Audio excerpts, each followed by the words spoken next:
रायगड जिल्ह्याचे मुख्यालय असलेल्या अलिबागमधील प्रजासत्ताक दिनी शासकीय ध्वज फडकवण्याचा मान रोजगार हमी आणि फलोत्पादन मंत्री भरत गोगावले यांना देण्यात येणार आहे. त्याबाबत मंत्रालयाच्या सामान्य प्रशासन विभागाने परिपत्रक काढले आहे.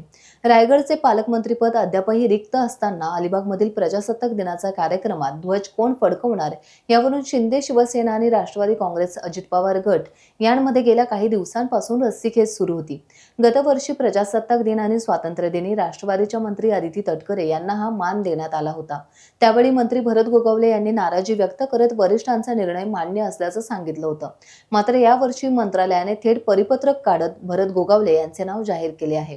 त्यामुळे रायगड जिल्ह्याचे मुख्यालय असलेल्या अलिबागमधील प्रजासत्ताक दिनाच्या शासकीय ध्वज फडकवण्याचा मान रोजगार हमी आणि फलोत्पादन मंत्री भरत गोगावले यांना मिळाल्याने शिवसैनिकांनी आता समाधान आणि आनंद व्यक्त केला आहे. टाइम्स डिजिटलला लाईक करा, सबस्क्राईब करा, शेअर करा आणि बेल आयकॉन दाबायला विसरू नका. पाहत रहा टाइम्स डिजिटल.